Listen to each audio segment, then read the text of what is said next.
Sometimes the simplest question is the most difficult to answer. The question here is, what is dance therapy? The difficulty is in describing it to you in a short period of time. But I'm going to try, because one of my most favorite things to discuss is the use of dance as therapy. Now, James Brown, the legendary musician, had some very sage advice for us. He said that the one thing that can solve most of our problems is dancing. Well, people throughout the ages have understood exactly the power of dance for individuals, for groups, for communities, in helping people understand exactly what was going on in their lives. Because movement is a basic form of communication. In fact, movement is our first form of communication. And in dance, the movement that's inherent provides us with opportunities for socialization, for building community, for developing the vitality within us, and most importantly, for expressing our innermost thoughts and feelings. The body reflects personality. Movement does not lie. So let's think about this for a moment. Think about walking down the street and you see somebody with a decrepit body moving very slowly. And you look at that person without even talking to them and you think, something's probably going on in that person's life.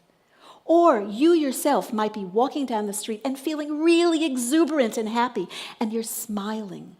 And what's happening with your smile is that it's infectious, and people are looking at you and they're smiling with you.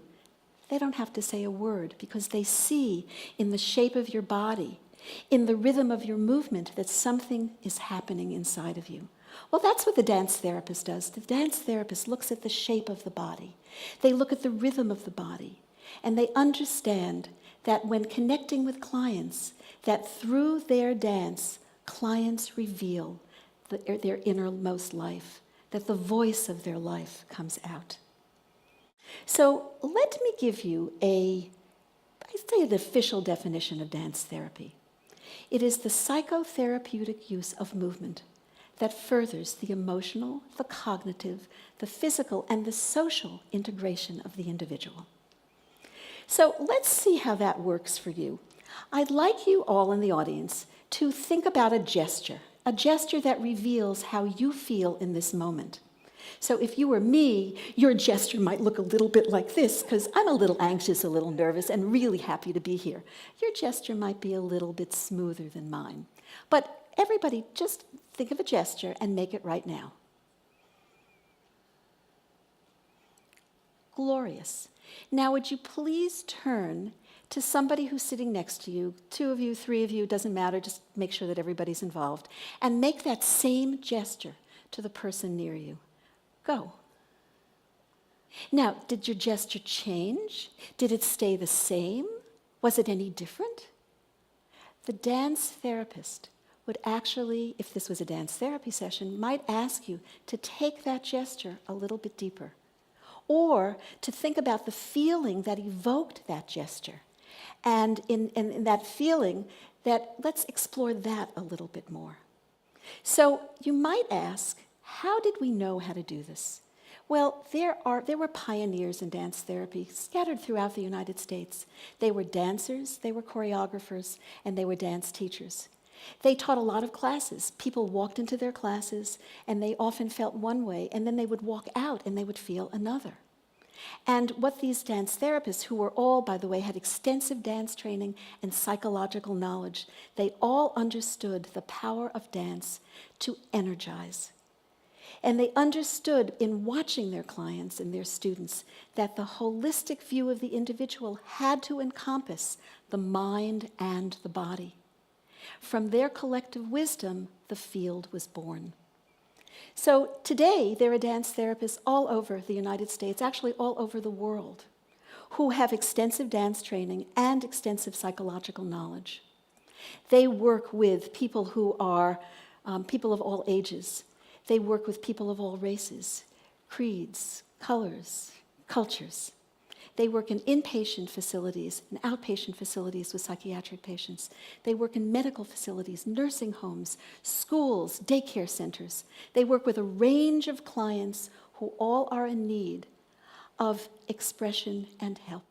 So there are many different goals that these dance therapists all over the world are working with, and they're fairly generic. There are goals there about body awareness, goals about developing awareness of an inner sensation. There are goals that have to do with overcoming isolation. Many of our clients are alienated from society, and when we're connecting them with others, they have more of a social feeling, and they can develop more of their life force and their energy. So it doesn't matter whether these are generic goals, because every dance therapy session is a little bit different. You might work differently with children than you would work with geriatrics. You might work very differently with people just like you and me in private, when dance therapists are working in private practice, than you'd be working with an inpatient psychiatric client. But regardless of who you're working with, what is very present is that the dance therapist does not use prescribed movement. This is not like a dance class. This is a situation in which a dance therapist will encourage clients to do any movements that comes to them from their inside, from their inner resources.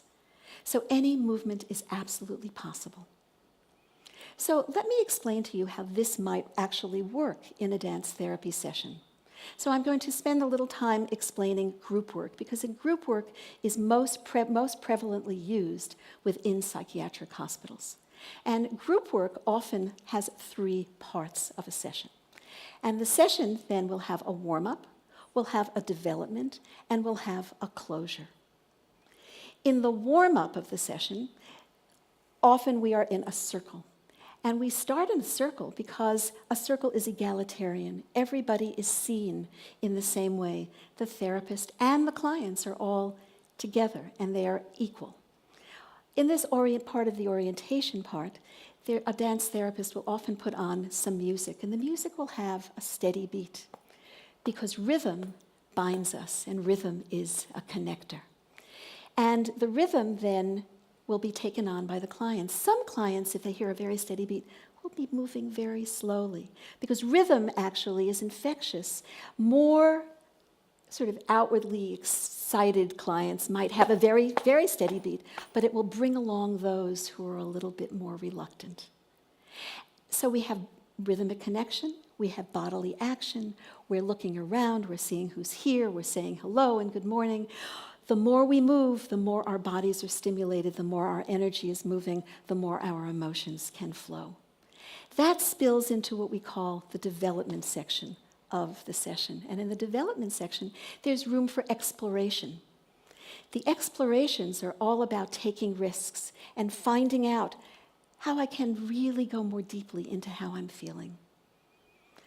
This risk-taking can sometimes be the conscious mind, but sometimes the unconscious comes through. And we talk about that in terms of the symbolic being revealed. There are clients who sometimes don't really know how angry they are, but they're walking around and they're clenching their fists.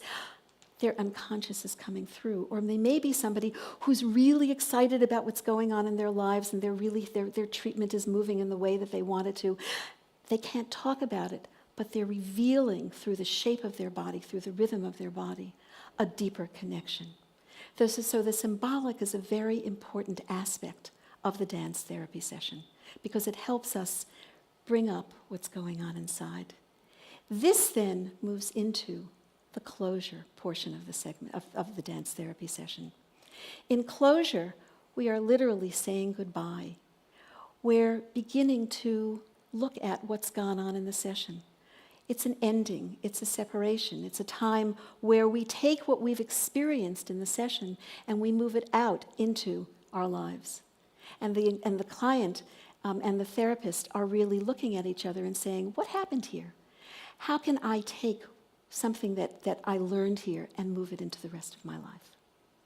So risks are taken, closure happens, and the dance therapist will often invite the clients to perhaps provide a gesture, or perhaps ask a client, how would you like to end this session? So if something happens, we often, also at the end of the session, go back into a circle formation. Sometimes we hold hands. Sometimes we bow. Sometimes we talk. Sometimes we just look at each other and smile. But it's a way of separating. So what we have are these 3 parts of a session that provide opportunity for awakening expression, awakening our vitality, awakening us to the possibilities of the connection between our emotions, our minds, our bodies, and our social feeling. So as you ponder what I've said about what is dance therapy, I'd like to leave you with something about the session. The dance therapy session is the choreography of the emotions in the service of the clients.